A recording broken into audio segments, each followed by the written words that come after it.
Okay, so what we're going to do now, since we don't really have any more platforms left here to take any mass off of this side, we're going to have to make some platforms, and we can either use some of the platforms we have now, like this is a nice platform. We're taking obsidian off of this side. There's another one here. So we can reduce the mass on this side, or we can build platforms and come on this side here. Still got kind of a peak there, it needs to go. So now it's just decision making. You want to work on this side or you want to work on this side. What's nice is some of these platforms are finally less than 90 degrees, which is what we want. You can see this one here, maybe 45 degrees. The ideal platform is usually 50 to 80 degrees, something like that. I like ones that are 75, 80 degrees. And there again, we're not hitting into the rock as the shock wave is going to go in. It's going to take a lot of work to travel all the way through. We're doing glancing blows, and the shock wave will be closer to the surface. Doesn't have to do as much work removing material, and yet it'll still travel. Whenever you're hitting into a flattened area like this, there's no ridge or a dome for the shock wave to follow, so it'll travel in and just end in a ridge. It's called a hinge fracture. That's real common. You expect those as long as you can come in from the other side and clean it up. But we've got a lot of thinning left to do.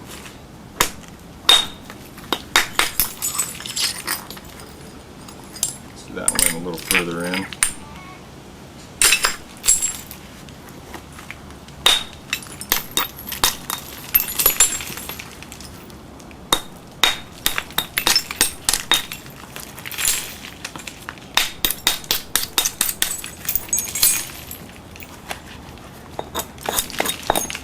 I'll use the edge of the tool here to grind off, shear off some of that really sharp stuff. It's no good for platforms if it's just too sharp.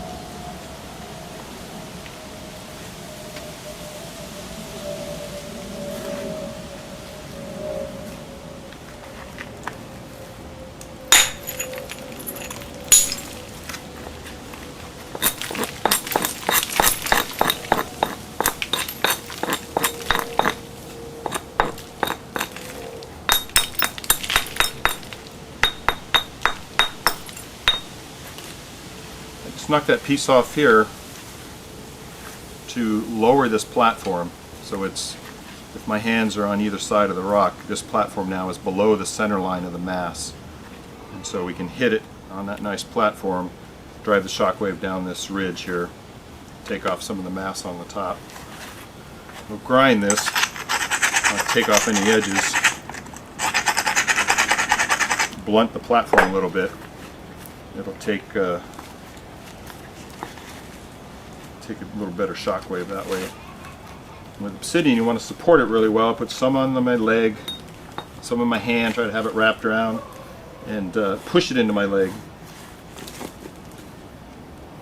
And give this a good whack.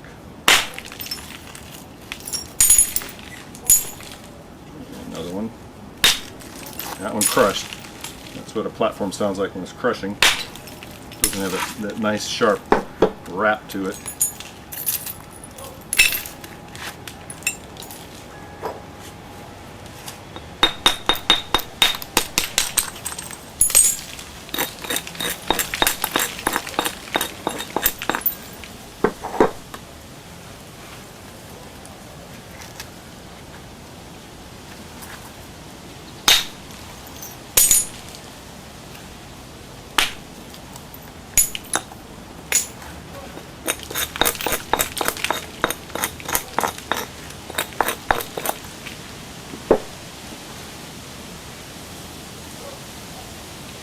What I'm doing is I'm creating a working edge here. It looks kind of like a wavy S, but you can, it's actually platforms where you can hit off this side and off this side. But we need this all the way around the piece. And you can see we have, oh, there's a perfect example of a cone where I split this cobble in half originally, I probably hit it right here with something pretty heavy. And that shock wave comes out just like a BB hitting a window in a perfect cone. Here's the other half of it.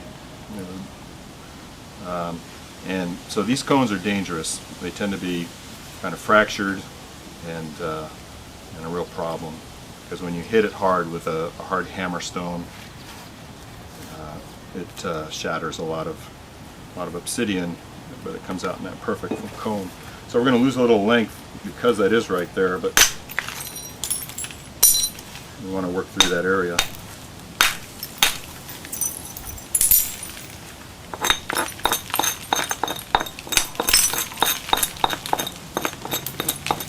Can't trust it.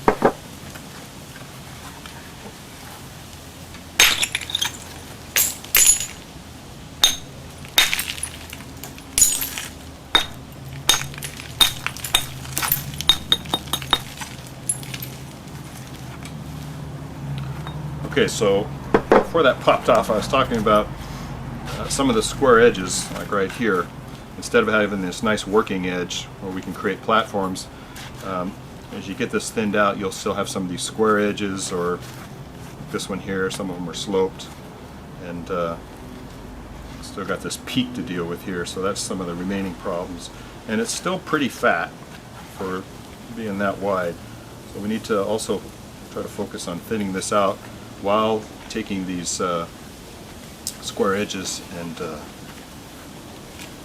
trying to turn them into a working edge.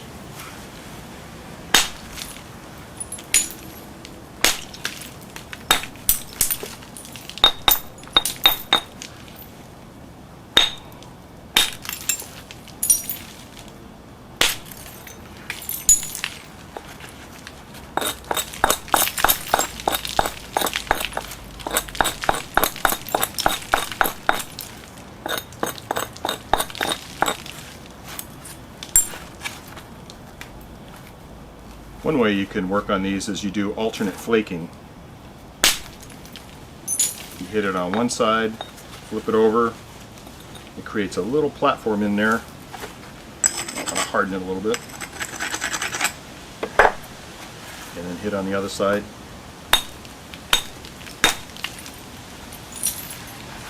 That one kind of crushed. And then you flip it over and hit on the other side. So it creates little platforms. And just alternate flake right down that face.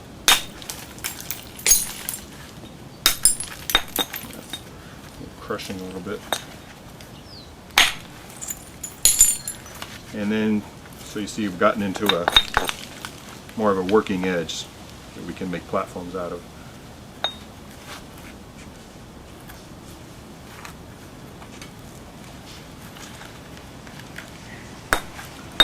Just going to try to knock off the tip of this. Tip of the mound here, bring it a little lower.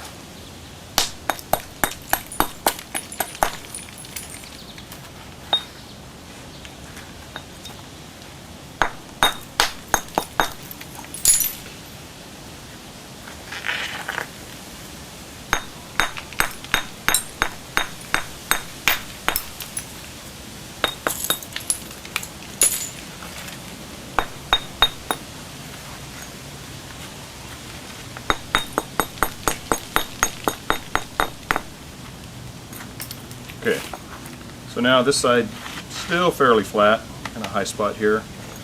This side got this hump. We've retained a lot of our length, most of our width, so now we have to start sacrificing a little width to build platforms to start coming in from the sides and trying to thin this piece out.